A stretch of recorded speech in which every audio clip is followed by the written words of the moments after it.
start into something really different, which is three-dimensional graphics. And what they've done is they invented a language called threejs.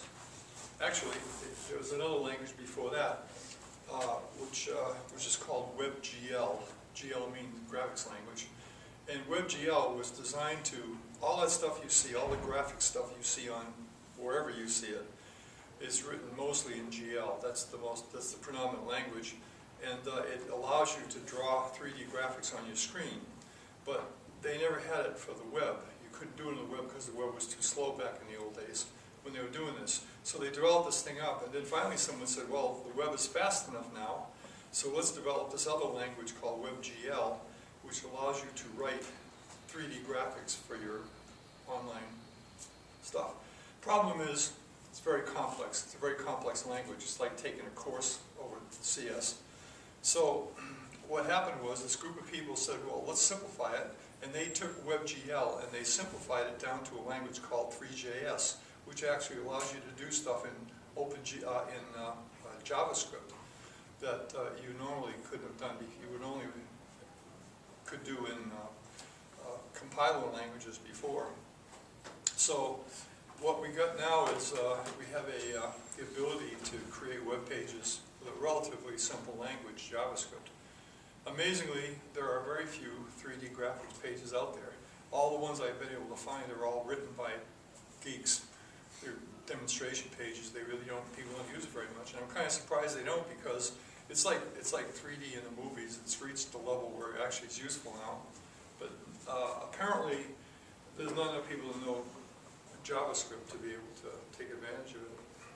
So, what I want to do today is I want to introduce you to two things at the same time.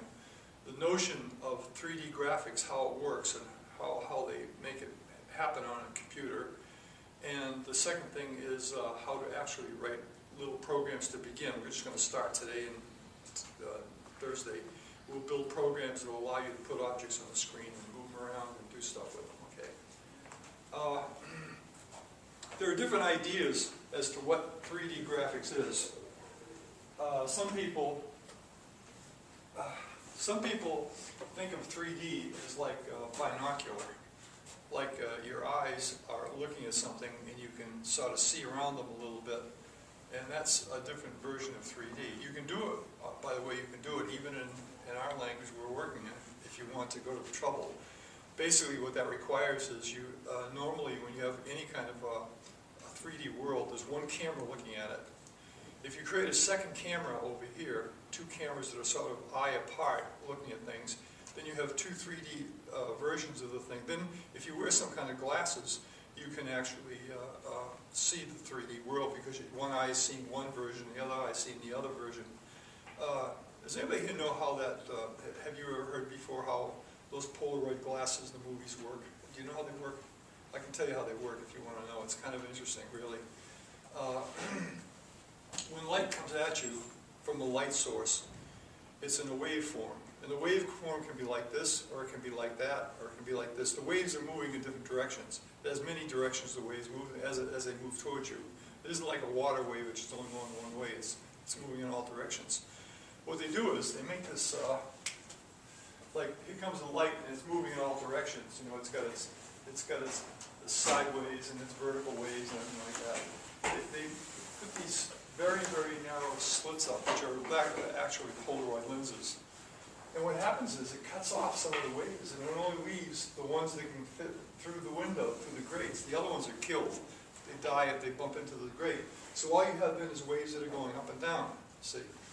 Well, the interesting thing about that is, if you put another grate this way, sideways, those waves will be killed. They won't be there anymore. They die. Okay. So what happens is you go to the movies. Here's what they do. They have two eyes, two projectors. Okay, and one projector is coming out through a vertical thing like this, and the other one is coming out through a vertical thing like this. So the waves here are sideways waves. The waves here are vertical waves. Okay. And they're showing you the different eye positions of the cameras, of the two cameras they use to do it. And what happens is, you put on some glasses. First of all, this goes on the screen like this, and it has two images. So one of the images looks like that, and the other image looks like this. But they're right on top of each other, because they're both projected on top of each other. Then what they do is they give you a pair of glasses, and one of the lenses on your glasses has this, and the other lens has that. So basically, this one kills all the horizontals, and this one kills all the verticals. So you only see one of the two. Each eye sees one of the two projectors. It can't see both of them. And that's how it's done. So basically they create a 3D illusion of your two eyes are seeing binocular vision. Okay. Another way you see it on the internet is if you take a letter A, I'm just going to use A, and you have A looks like this, like this, like this, like this, like this. A lot of A's like so, or any letter, any number, any design really, and you have repetitions of them like that. One day I was in my old Volkswagen and I woke up and I looked up at the ceiling I slept in the car that night. There's little, these little dots on the ceiling. They were basically the way the thing was designed. It had a pattern of dots across the entire ceiling. Well, when you first wake up, your eyes aren't sure what it's looking at. So one eye was looking at this dot over here, and the other eye was looking at this dot over here, and they thought they were the same dots. So in other words, it misunderstood which dots were which. And what happens is all the dots suddenly came off the screen because my eyes were now focusing like that, closer than they would be if the dots had been on the plane of the thing. So it gave me the illusion of 3D. And that's what happens. That's a binocular vision thing, though. And that's one way that you get 3D. The other way you get 3D is if things are smaller, the further they get from you. If you have a person standing next to you, they're tall. If they're half a mile away, they're small. And then you have another effect, which is strangely we didn't even discover until the painters started getting at it. I mean, the Greeks didn't know about it apparently. At least we haven't found anything that shows they knew about it. And it's the vanishing point. Like if you got a railroad track, well, let's try sideways, it's silly. If the railroad track goes down this way and this way, it goes into a vanishing point like that. And the telephone poles go like that. They go down to the vanishing point also. Everything around you goes to that vanishing point. Okay, and that's a way that you also can tell how far away something is. You get a three-dimensional feeling that there's space out there rather than just the flat plane that you're looking at. Well, on the internet they have in the computer languages they can do that. They can take the perspective and they can make it very severe. If they take in other words, instead of seeing the flat image coming at you, they can actually distort it, pull out the close thing to you and squeeze in the furthest one so that it looks like a vanishing point. You can create that effect in 3D graphics, okay? And you also can create smaller objects, so you can create that effect if you want to. The only one that's hard to create is the one with this binocular vision. Then what you have to do is you have to have two lenses on. And again, that's how it's created. It's created sort of the same way as it is with the movies. There's also a colored way. You've seen the one with the red lens and the blue lens. Same thing. One is projected through red, one's projected through blue, and you can't see the other. That's not as effective, though, because with the Polaroid, you can see any color. All the colors are possible for you. With the red and blue, that isn't true. At least they're not vivid. They're there, but they're not vivid.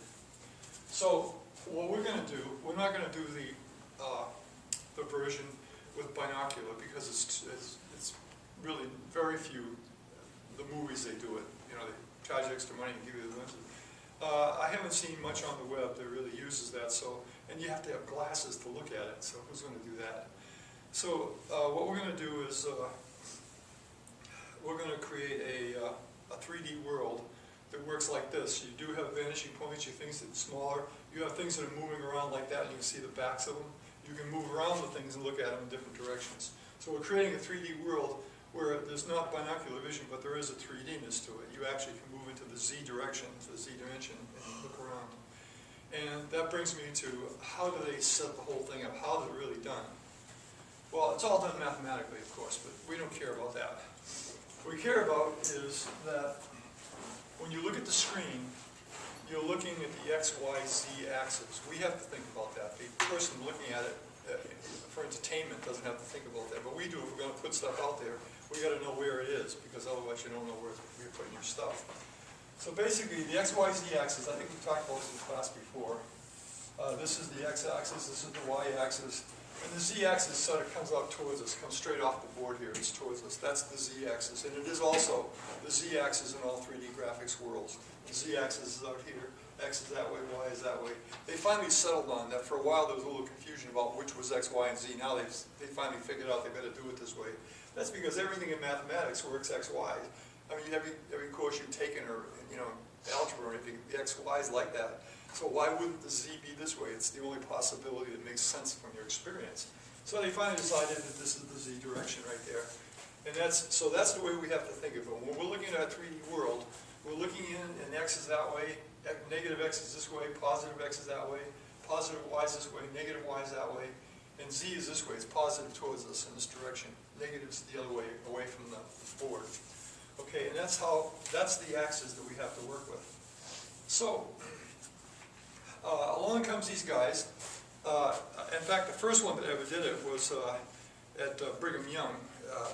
Some fellow at Brigham Young got into it. For some reason, he got into 3D graphics very early and tried to figure out how would we do this? How could we make a 3D world? He didn't have video. He didn't have this in those days. But he had something that was equivalent. He had a screen that was phosphorescent, and they could project images onto it. So the question is, he said, I want to see something in 3D. How do I do that? So what he invented was the idea that you create the objects you want to create with just points in space, in mathematical space. So he said, for example, you create a point here, and it's got an x and a y and a z. It's got three positions, x, y, and z. Then you create another point over here, and it also has an x, y, and z position. And then you create another point here, and it has x, y, z, and this one here has an x, y, z. Then he does the same thing down here, and he creates the illusion, hopefully, of a box. But the box wasn't visible to anybody with just the points. He couldn't, with the points alone, you couldn't see a box, you just saw a bunch of points. So what he did was he connected the points with lines, and then it became the first actual, this is a 3D object, and you can see it. Now, he did this in the world of math. These are all created in the world of math. They're not in a flat space, they're just in numbers, really. There's really nothing there. But if they were in space, the next question was, you have your video screen here, and you have to project this thing onto the video screen so that it's a flat image. I mean, the screen is flat. That's three-dimensional world. It's got x's and y's and z's. So what they had to do is they had to figure out, how do we get rid of the z's so we only have x, y now, and everything just flattens on the screen because projected on the screen. And they did that. That's all part of the graphics behind the scenes that we don't have to worry about it. They take care of it. So in other words, we build a 3D world, and then they take care of flattening it on the screen for us, so we don't have to worry about it. So when it moves around in its 3D world, it moves around properly on the screen. So for example, if it moves away from the screen, it'll get smaller. If it moves to the right, it'll move to the right. So as it moves in any direction we want it to, except we can't see it moving away from us, we can just see it getting smaller, which is the illusion of moving away from us. So what they've done is they've actually taken this 3D mathematical model and projected it onto the screen, which is all we see. That's what we see. Okay? Now, the next thing is, if I look at that, supposing instead of looking at an object right here, like this little box, instead of looking at this object from in front right here, with the x in this direction and the y in this direction, supposing I go up on top of the thing and you look down at it. If I'm looking down at it, of course the x direction goes this way and this way.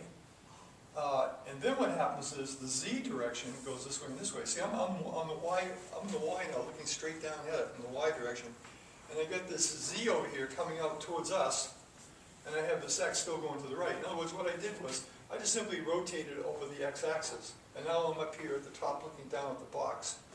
And this is, this right here is y coming at it. We're on the upper y, we're looking down at it. Now, here's the thing. If you only have one object in the universe, and there's no other objects, okay, it can't spin, because nobody would be there to see it spin. Anyone on the thing would just think, I'm just here, and nothing's going on, you're just here. You don't see spinning. I'm talking about theoretical, I'm not talking about a physical world, but in a world of just visual stuff. if you were, the physical world's different than this world, by the way. Supposing there were two objects, like supposing there was the Earth and the Moon, okay? The Earth is here, and the Moon's going around it like so. And the only reason why I can go around it is because it's got centrifugal force. It's the gravity's pulling it, and it's trying to go straight. So these two forces are acting against each other, and it keeps it locked in this orbit. It just keeps an orbit right here, okay? Now, if there were only two objects in the universe, why couldn't the Earth be spinning in the opposite direction and this be standing still? It would give the exact same effect. From the Earth, you'd look at it, the Moon would pass over like it does, and from the Moon, you'd see the Earth sort of going around like that as you'd watch it. So in other words, in one case, you have the Moon moving and the Earth stuck, right? And do you see the problem there? The problem is that if it was a situation where the Earth was spinning and the Moon was not moving, if that was the situation, gravity would still pull the Moon, it would crash. So it wouldn't work in the physical world, but it would work in our world, because we don't know the difference. In the graphical world, you don't know the difference. I mean, gravity's not there, so it does things that you know can't possibly be. Okay, but here's what I'm getting to. It's all in your perspective as to which is moving and what isn't moving. If I take this object right here in space, we have a way in the 3D world of saying rotate that object. I'm going to show you that today. You can rotate that object, okay? And we have another way of saying go around that object and keep looking at it. And both give you the exact same effect. For one object, they'll give you the exact same effect. With two objects, they won't give you that effect. With two objects, you're going to see the thing, you're going to see it work in a different direction. Either both objects are spinning, or you're spinning. So in other words, if you have a whole universe of stuff out there, if each one is spinning, it's going to be quite different than you spinning around the objects, looking at them like that. It's an entirely different situation. So here's what we need. We need a tool that does two things for us, even though we don't know why we need it yet. We need a tool to say, take this thing and rotate it in space. And we need another tool for us to be looking at the thing. Like we're in the Z direction. That's us out here. We're out here. We have to look at this thing, and we have to be able to go around it and see what it looks like in different directions. So in other words, we're sort of out here in this orbit. And if I look at it from that point of view, fine. But if I go this many degrees over here and look at it from that, I see it from a different perspective. If I go up here, I see it from a different perspective. So in other words, the Z is coming out at us over here, like this, it's coming out at us, okay?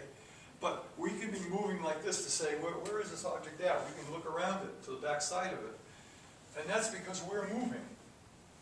But the same effect could be achieved if we just took the box and said, turn this way a little bit, turn that way a little bit. You can see it gives you the very same effect, but it's not the same at all. They're quite different, okay?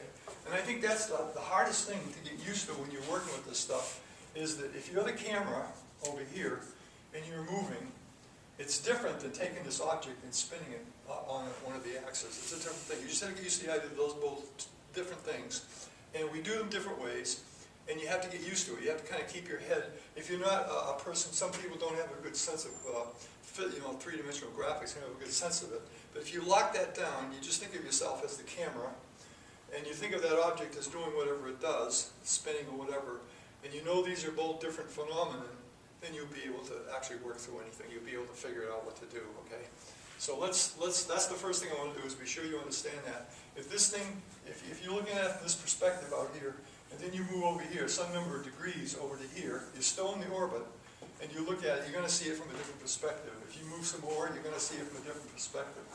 And that's just depending on the angle you take, it will move you to this new position. Okay, so because you want to stay the same distance from it. You don't want to change the distance. You want to keep looking at it like walking around it. Okay, so that's the first thing. These are the two parts today that I really want to get across in the graphics I'm going to do. The next thing is, we don't have to worry in what we're going to do. We don't have to worry about the points or the lines. They call it a wireframe, by the way. When you connect the points together, they call it the wireframe of the object. We're going to use an object that's filled. They call it a filled object. These objects already have surfaces on them. Okay. What they've done is they've taken whatever surface they have, and they've made it into triangles. And that triangle right there and that triangle right there, those two triangles are solid triangles, so we can see the color, we can see the face, and we don't see the lines. We don't see these lines, we just see the color of these triangles, okay? They pick a triangle because a triangle is always in the same plane. It can't be out of its own plane. In other words, if you pick a four-sided figure like this, let me show you what that means. A four-sided figure like this, and you said, this is all in the same plane, that's not necessarily true. What if I move this point down a little bit, which I could, and it would twist, it would warp the four-sided figure, it'd be warped then. And some of the surface would be in one plane, and the other part of the surface would be in a different plane. So you can warp those things. But you can't warp a triangle, because no matter which side you pull, you're always in the same plane. The plane changes, but it's always the same plane. And that's crucial, because each plane puts off its own color. Each plane has a color, and you don't want to break the surface. So therefore what they do is they take every single object they create in 3D, and they turn it into surfaces of triangles. That's the first thing that's done, okay? And the second thing is, if they just turned it into triangles and it had a color on it, you still wouldn't see it unless it had light on it. You need some light to see where the thing is. I can't tell you how many graphics people have had in graphics courses that they'll run the program and they'll be calling me up, emailing me, I can't see my object because they never turned on the lights. You have to turn on the lights to make that happen. Well, I'm going to avoid that problem with us too. I'm going to have the lights turned on. But remember, there is a light, and you're going to see how it works. There is a light on someplace, and it's shining on the thing, and it's allowing you to see the object. Now, when I say light, what does that mean? That's the tricky thing right there. Let's say you have an object. Let me make an object, a crude one. Looks like this.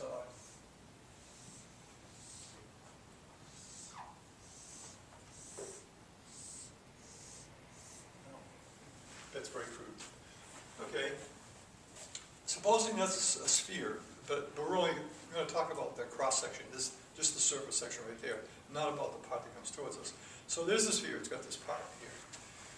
Now what happens is, putting a light on in a make-believe world is only an artificiality. You simply say, I have a light at X, Y, Z. I put a light out there someplace. It doesn't do anything. You say, this point is my light source. So you put a light source out here somewhere, okay? And that's called the light source. And here's what they do. Suppose this object right here is purple. It's a purple object. But you want to show that the light is shining on it. Okay? So what happens is, they calculate the middle of each one of these planes, and they're triangles. They're really triangles. They calculate from the middle of each one of those things. They say, look at this light. No, that point and that point. They calculate these 2 points right here, and then they say, notice the angle from the surface, right there. Notice the angle from the surface. If the angle from the surface is very tiny, then don't make that surface very bright. Make it kind of dark. If the light is pointing right straight down at the surface, make it very bright. So in other words, they have a purple color, but they have different shades of purple. So what will happen is, and this one right here, let's say say they give it a purpleness like that, and let's say it shines down on this one here, and this angle here, this angle is bigger than that one. This is a big angle, that's a small angle. Then what happens is, this one here is got much less purple on it, it's much lighter purple. So in other words, and this one down here, which is a really steep angle right here, would be getting much darker. And then this one over here would be absolutely black, like so. Everything over here would be black because the sun can't shine on it. So what they do is they do a calculation between the angle of the light coming directly from there and the angle of the surface. They take that angle, and if that angle is very small between the light beam and the surface, they make it dark. If that angle is very big, this is 90 degrees here, almost 90 degrees, it's very more vertical, the lighter it is. And so what they do in the end, what you end up with is, if this was made, instead of making great big kludgy things like this, if it was made of little tiny ones, what you see is the light would shine on it, and it would shine dark over here and light over there. That's what you'd see. That's what the surface looks like because of that simple calculation. Okay, and so that's what you have to do. So what we're going to do, we're going to use a system where the light is already taken care of for us, and the surface is already taken care of for us. Now there's one more thing. You can have a surface and you color it, or you can have a surface and you can put a picture on it if you want to. In fact, we'll put pictures on it if we want to. If we can make pictures, just plaster right on there, okay? We can also plaster videos on there, or our webcam, or anything. You can make the surface have something moving on it. It doesn't make any difference. This is classic stuff that they used in, Dune back in the old days, so it's been around a long time. But we can make fire, we can make something look like it's on fire, we can do anything. And just with what we have, after when I get through with this next week, this week and next week, you will have almost all the tools you need to actually do almost any of the basic things. But let's start off. I'd like to do first is, I'd like to show you the films that I have online, the video programs I have online, and run those programs and show you what it does. And then I'm going to come back while they're running and talk about what they do, why they're doing it, okay? But step number one is to see what we're into. I'm talking a lot of words here, but you actually don't see the stuff. So let me just turn on the camera here and get something running.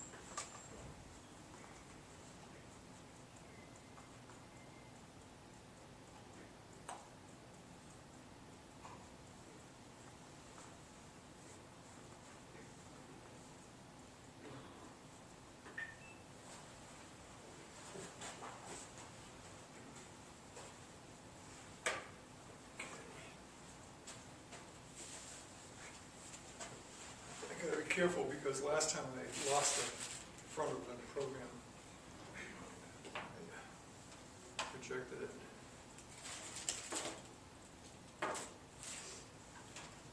First of all, I'm just gonna go through the programs to run them.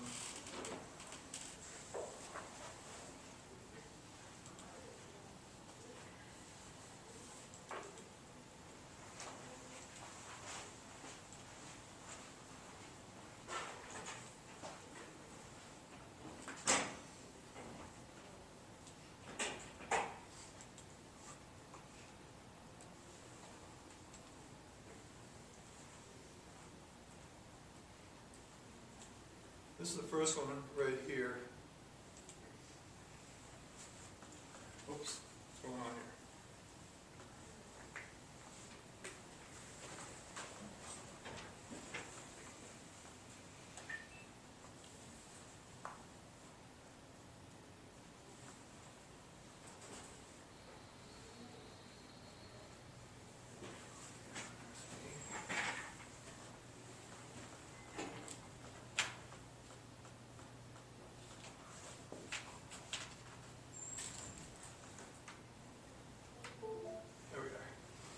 Okay. This is a 3D world. It's not very dynamic, is it? What I've done here is, when you run your first 3D program, the first thing you might want to do is be sure you have a background of some kind in it. Your 3D world can go out to the edges and it can cover everything. That's possible. Or you may want to put it within it.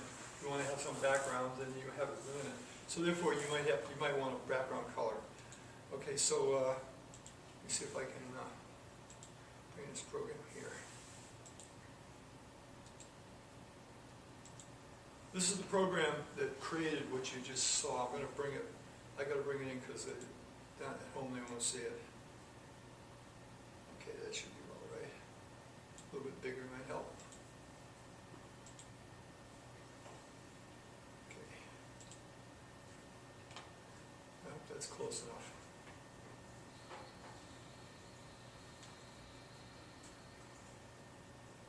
Okay, this is the program, and it looks like a lot of work just to make a blue screen, doesn't it? It actually seems like a lot of work, but actually, it isn't so bad.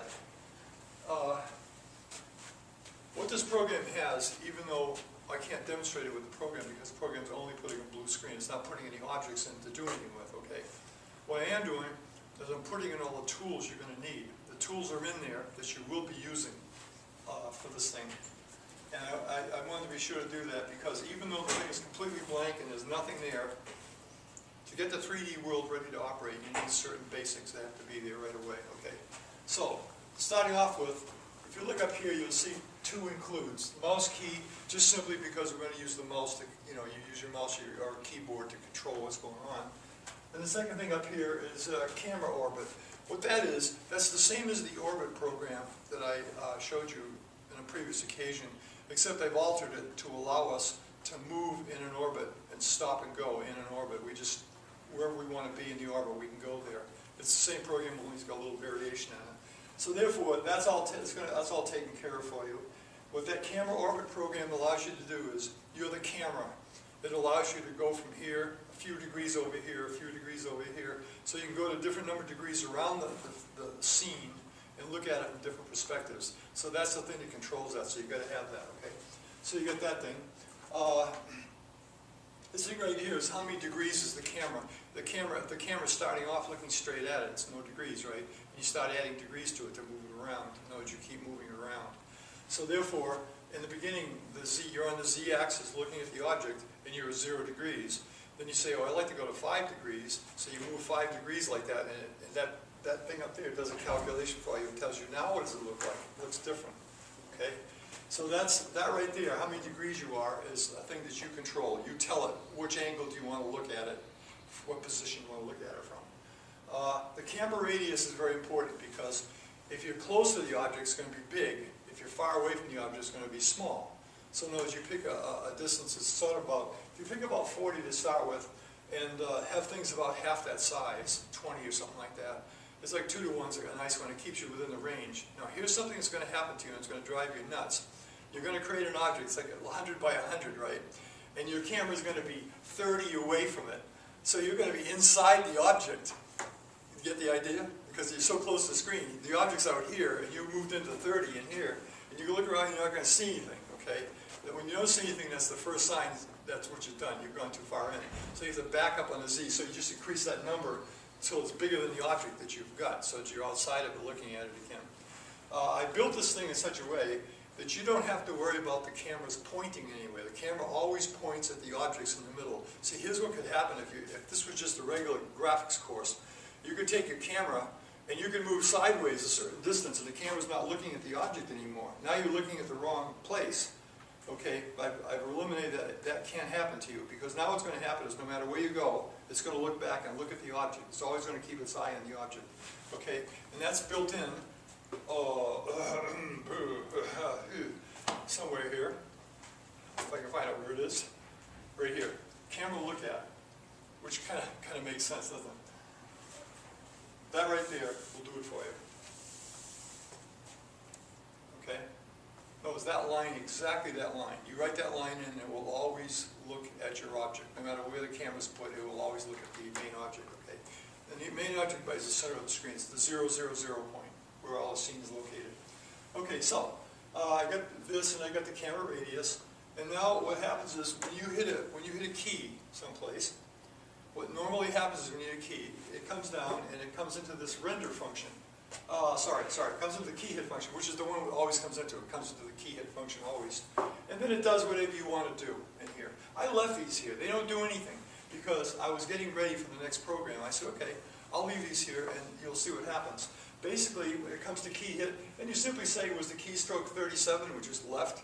Oh, it was the keystroke 39, which is right, the right arrow. It's a left arrow and the right arrow. You can check for any keys you want here, but I just use those two. Or you can check for a mouse even. You can have a mouse check, have a mouse down, mouse up. All those things are available once you say mouse key. It's all available, just like we do in every program we do.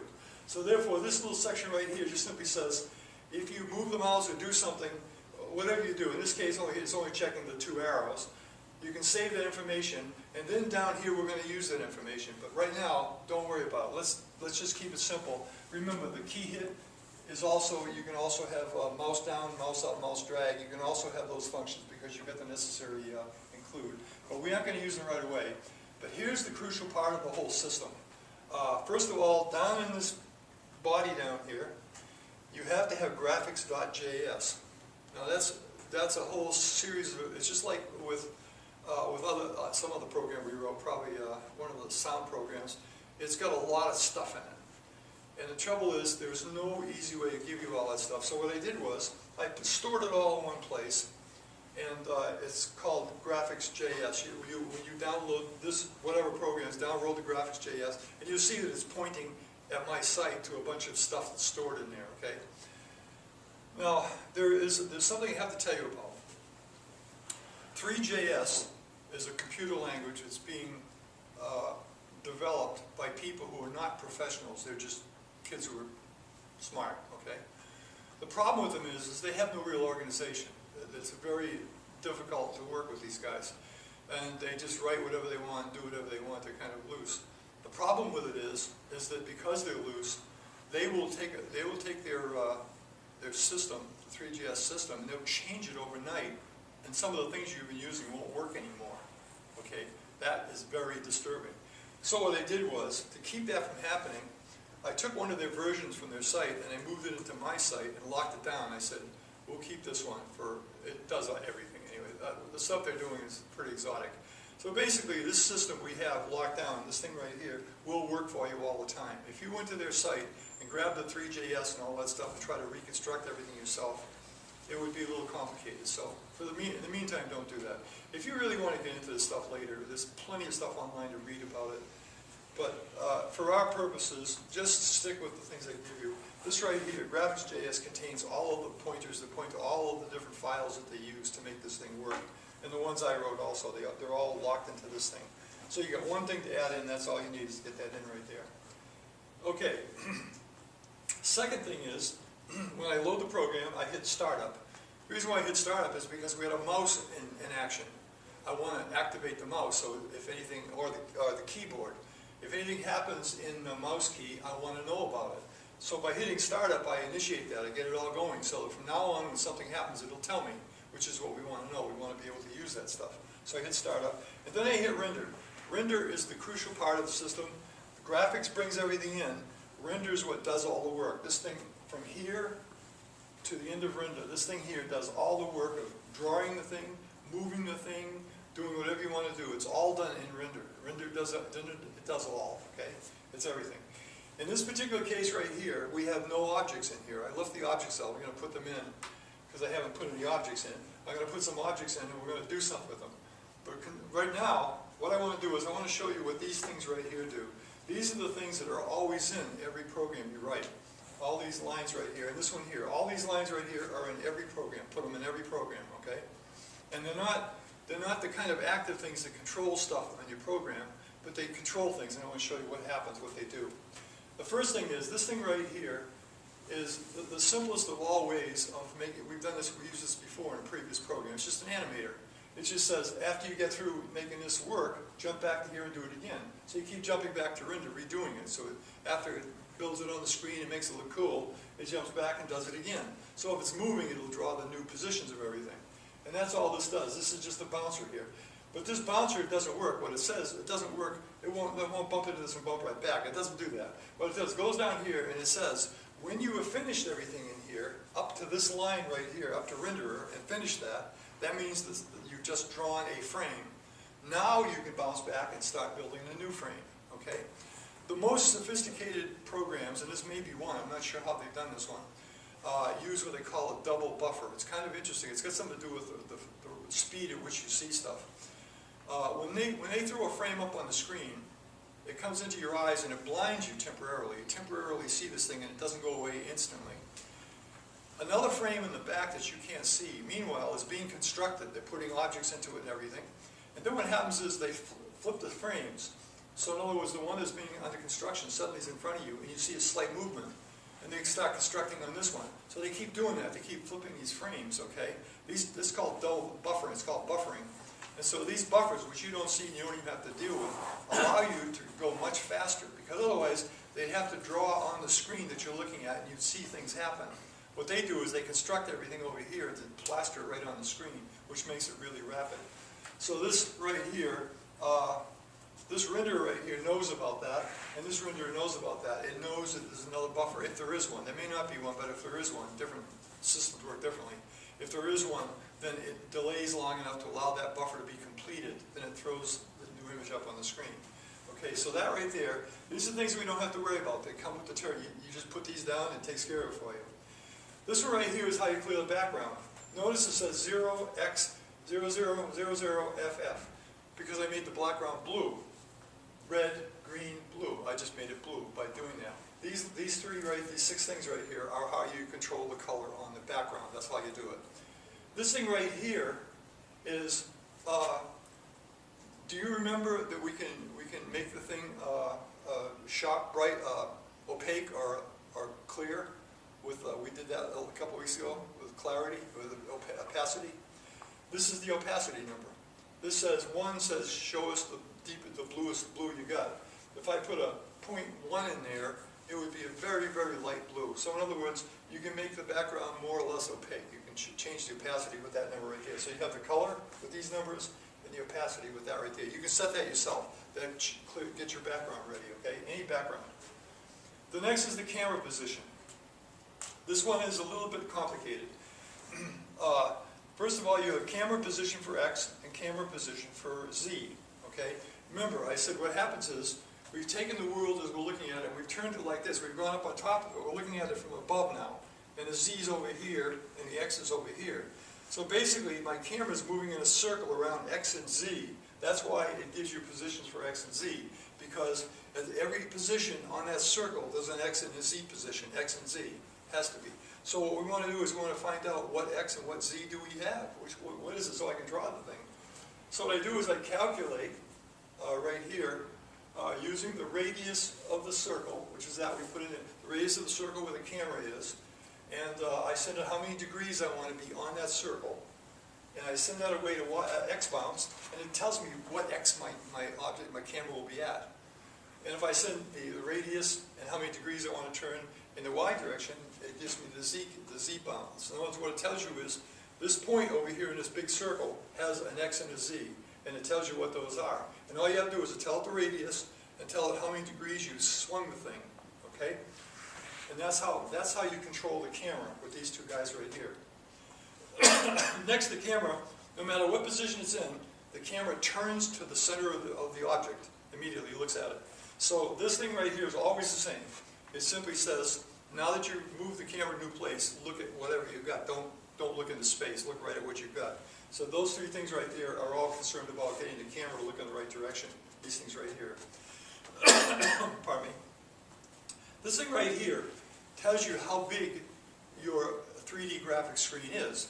You can use it just like you use Canvas if you want. You can make a little screen, put it on top of your regular window. That's possible. So all you have to do, this right here says, give me a 3D graphic screen that is as big as the window you've got. It'll cover your entire screen. Okay? That's what this does.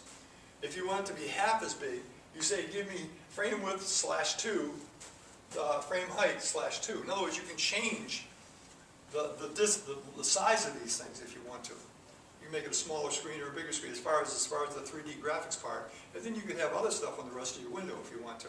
This is just a normal window, except this has a little special deal to it. Okay? So therefore, and finally, the final thing is, this thing right here says, draw the picture, draw the screen, boom, draws it for you. Then it bounces back to here, bounces back to here, and starts over again. And that's all it does. And this is the whole system right here. That's the whole system. All we have to do now is add in our objects and their colors and whatever we want to do with them, okay? Does that all make sense so far? I mean, it's something you got to look at and think about a little bit, but that's what it looks like. Okay, so let's do the next program. And the next program, I'm going to bring in an object, and I'll show you how it kind of operates, okay?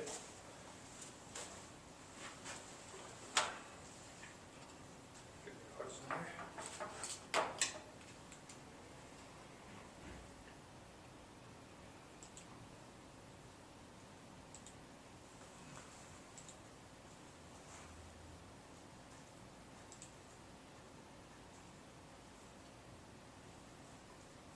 I'll bring it down a little bit.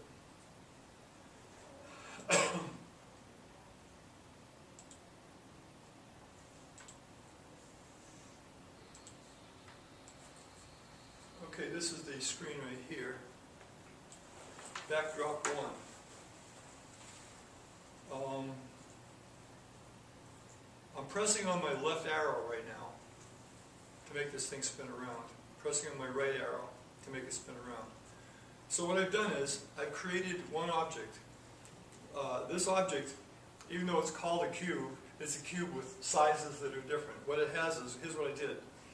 I said create a cube, give it 20 units in the x direction, 20 units in the y direction, and only 1 unit in the z direction, okay? So what I did was, hopefully, let's see what this looks like here. Can't do it that way. Can't do it that way.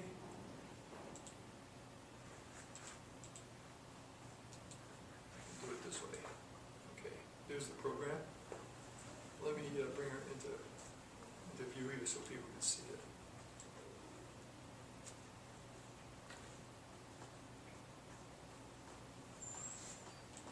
Okay. This is it. It looks like it's big enough. It isn't too bad.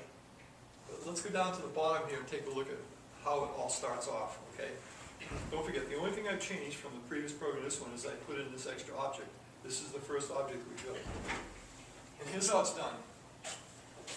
Down in here, we had graphics.js. We said we're turning on this graphics thing and it's going to have graphics in it.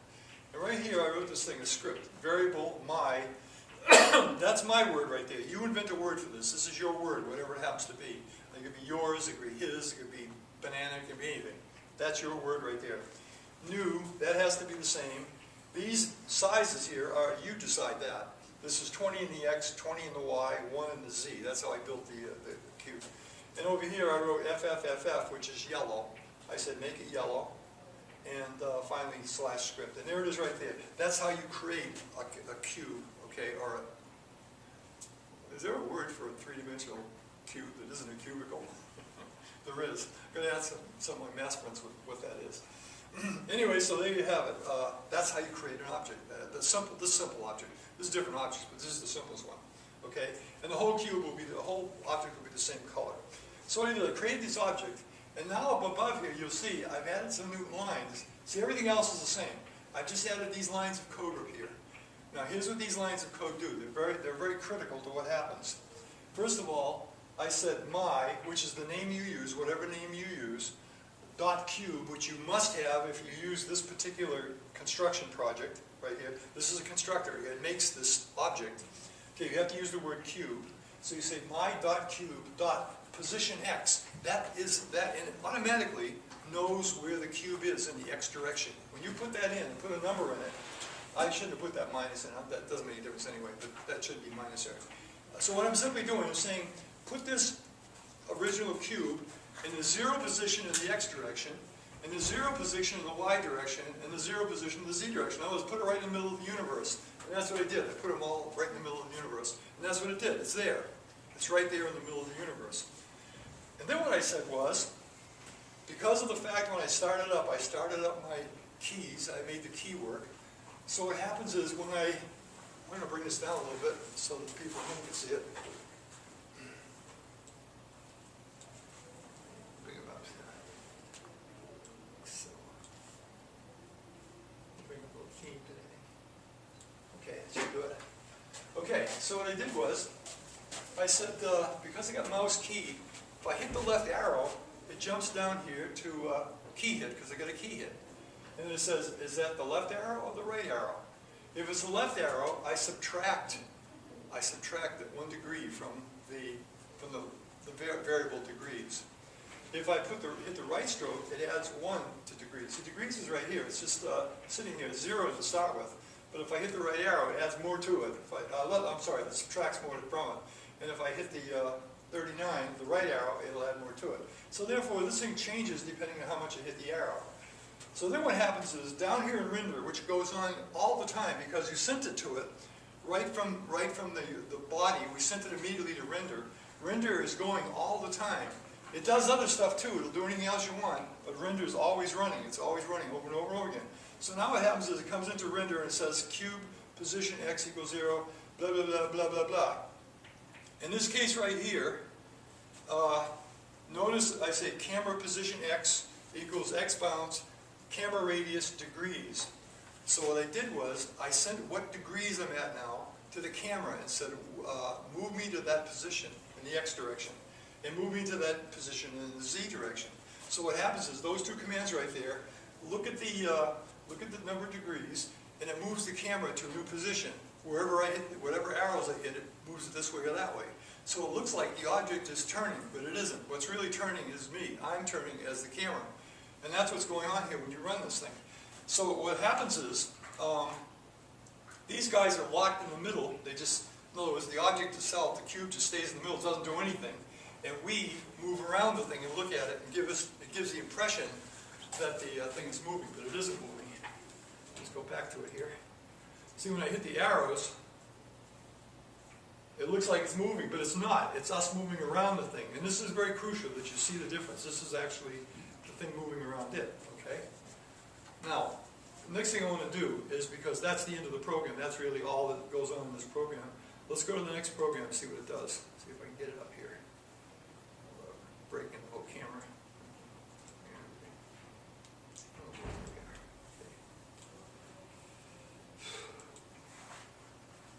Okay, the third one.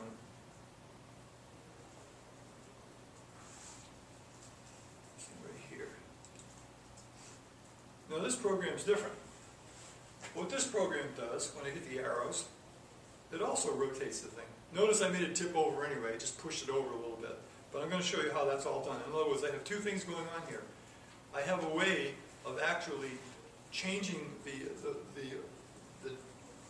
object's rotation itself, and I also still can maintain the ability to look around the thing.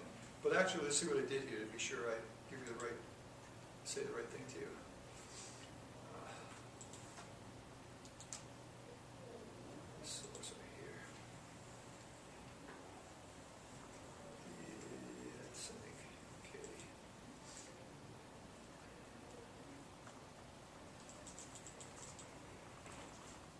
It should be.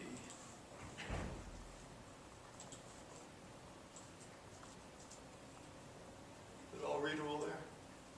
Okay, let's look at the startup again, just to be sure we got all the startup correct. Down here, I've done the same thing as I did in the second program. I went to startup, which turned on the mouse control. I said I'm using graphics, 3D graphics, and I created an object which is called my. So therefore, any movement I have to make is my.cube. And in this case right here is a rotation, but I'm going to show you what the difference is. Basically, that right there is the same as we did with the previous one. It creates the object, and it's got it ready to go. Now we can put it into the render program. Let's see what it does in the render program. Okay, it's not much different than the first one, except that it has one different thing. See the stroke thing right there? I think. Boy, it's pretty high up there. Let me bring it down to here. Yeah, bring it down to there, see what happens. Okay, here's what's going on here. Now what I do is, again, I have degrees up there. I take these degrees and I can change them by moving my mouse left to right, whatever I want to do, okay? But when I come down here, down to this position right here, what I've done is I've said, okay, yeah, I can rotate the thing back and forth, yes, but the position of itself, it too can be rotated. It can be, I'm sorry, wrong place, down here it should be. It can be rotated, but I can rotate it rather than me going around it. There's two ways of rotating this thing. So remember how it was tipped over, like it was pushed over in that direction? What happened was I said over the x-axis, that says rotate this thing over the x-axis, which is this way, like that. It rotates it over the x-axis. Math.py, this is brand new, and I'm going to explain it to you right now. JavaScript has built into it a mathematics, a bunch of mathematics. It's built in. You just have to be able to say the right words and it'll do it for you. In this case right here, capital M, math.pi, is 3.1416, blah, blah, blah, blah, whatever, 5, whatever. Okay? In other words, that thing right there is pi. Okay? Here's a problem that you guys are going to have trouble with rotating things. It doesn't work in degrees, it works in radians. And it turns out that math.pi is 180 degrees. That's like from here over to here. It's 180 degrees, full 180 degrees. So what I want to do is I want to turn the thing, a third of that, 60 degrees. So what I did is I said take math.pi, which would be 180, divided by 3, so it only turns to 60 degrees. That's why the thing is laying down this way. That's why it isn't flat or vertical or anything. I took it from its position, which comes into us like this. and I just dropped it 60 degrees, that's all I did, which is math.pi/3. So therefore, these guys didn't rotate at all, but I rotated it over the x-axis. So that actually rotates it over the x-axis, and so I said right here, rotate that rotation right here. I said put that into rotation x, that goes boop, it sticks it like that. These two guys I set at 0. And then I used the stroke thing down here to continue to rotate the thing from our point of view, which is different than its point of view. This is from its point of view, whoops, right here. This is from its point of view. It rotated itself that much. We're rotating around the thing, which is a different thing. We're looking at it, okay?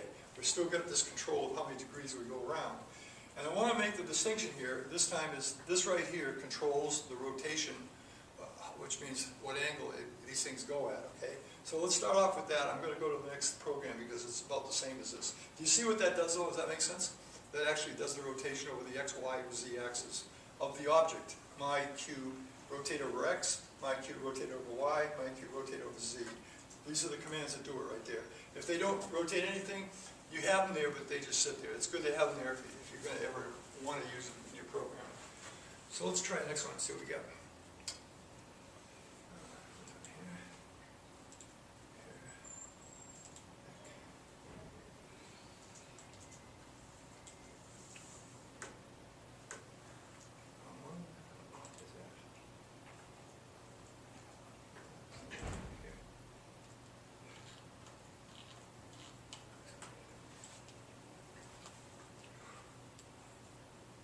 Okay, and that's the second program, third program, fourth program. We just did 3, right? I'm going to do the fourth one here. Okay, this object here is rotating, they call it constitutively. It rotates on its own. We aren't doing anything to it. It's just built, and a rotation is built into the thing, okay? What I've simply done is I've created the object, and then I created the same thing we just did with the rotation over x, y, and z. Only this time, instead of saying rotation equals 0.5, I said rotation plus equals 0.5.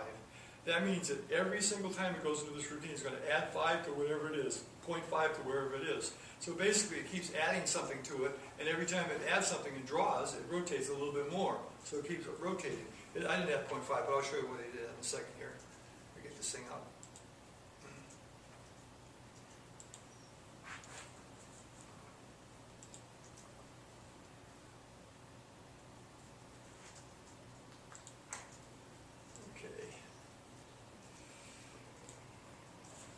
Now everything below here is the same, everything is the same. The only thing that's different is this stuff in here, okay? So I'm going to talk about this stuff right now.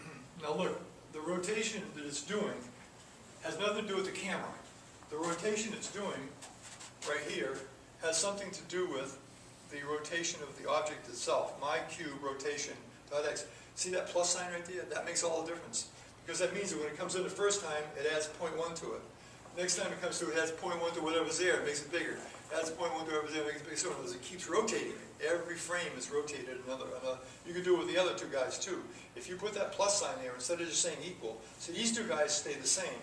If I set this at 0.7 and 0.9, they'd stay at 0.7 and 0.9, but that thing would keep rotating. If I put pluses in here, then it would start, they would rotate in all different directions. So that thing right there can set you up in rotating motion, okay? Now, you still have the capability of using the left and right down here on this thing.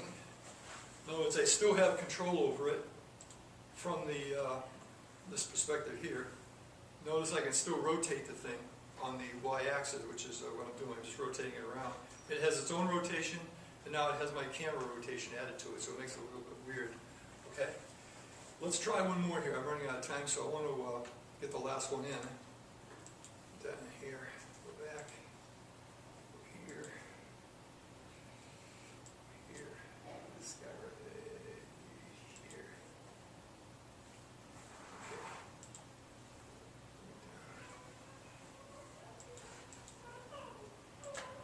So you see two objects.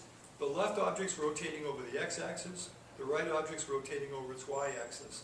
I have two objects now instead of one, and that's the difference. I want to show you how to add more objects, because you had the whole world. If you're building WoW, you'd have 100 objects in there. So you've got to keep adding objects. You've got to be able to add more objects in.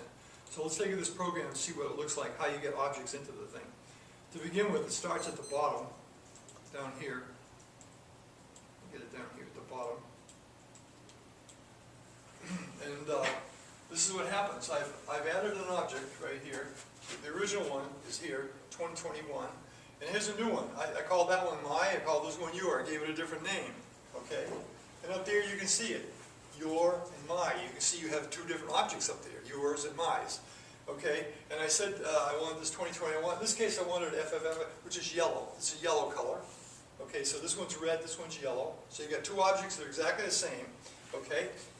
First thing I did was, if you look right here at the your cube position, I put it at y equals 20, x equals 20 rather. So basically what I took is I took the original one, which usually is 0, and I pushed it over to 20 over there. And I put it at y2. I don't know why I did that, but I moved it up to 2. So therefore, the one that's yellow, the yellow one goes over here and up a little bit, and the red one still sort of stays in the same position. It's the original position. Do I or do I not? You know what this say. If I moved it or not. I might have moved it to the left. Yeah, I did. You can see here what I did was I took my cube and moved it to the left 20. So mine's over here, this is the red one, and the yellow's over there. And then I began to rotate them. This one here rotates on the x-axis. The red one, that's mine, rotates on the x-axis this way. Okay?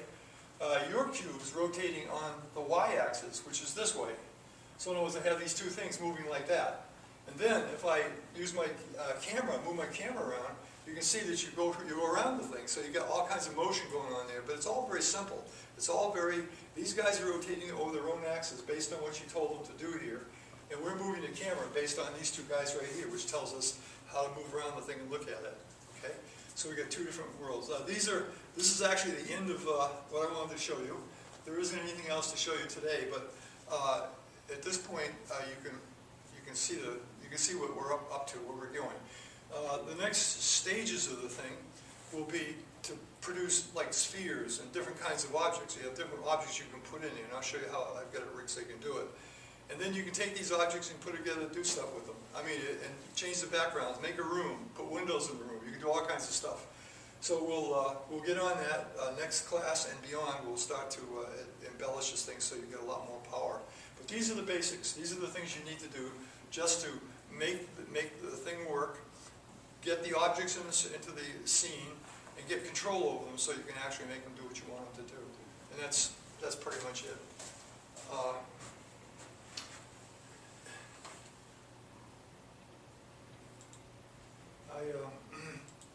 I built a little program here.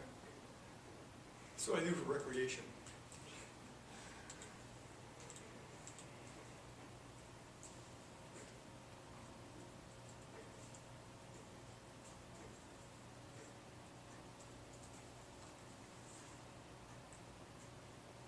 Welcome to e-learning.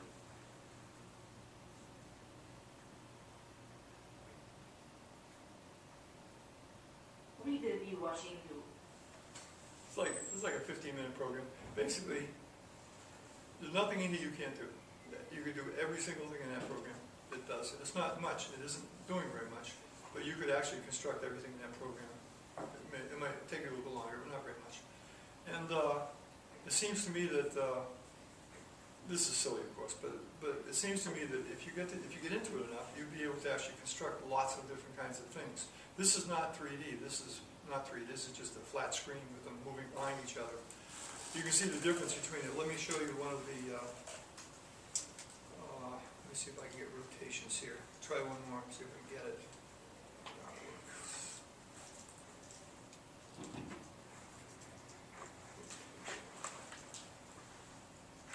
I don't know if this will do it or not. No, that's not the one.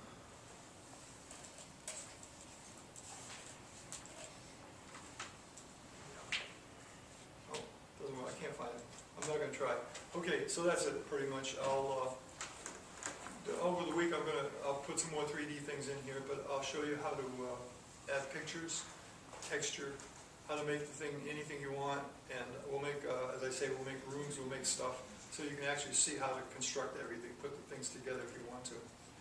And this is actually got the capability of creating web pages that are way beyond what people are able to do these days. You could create things that are very interesting, quite different. And then what we have left is, after this, we have to start thinking about a project, and I'll start talking about that next week. But that's it. Okay. I'll be here for a few minutes. I'll be here for a while, as long as you want. But that's all I have to tell you.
small, but here, got all my pieces, and Just your screen down. okay. Yeah, put it down, you can see it that way. And I've got everything uploaded to Alter Vista. What works and what doesn't? None of them move. None of them move? None of Okay, them let move. me just take a look here. Okay. Do get the, listening answer. Bring it up a little bit. I have banana eyes. Okay. You press on mouth, you press it in Pythagoras, and you go to the right. Click on mouse, you see what happens.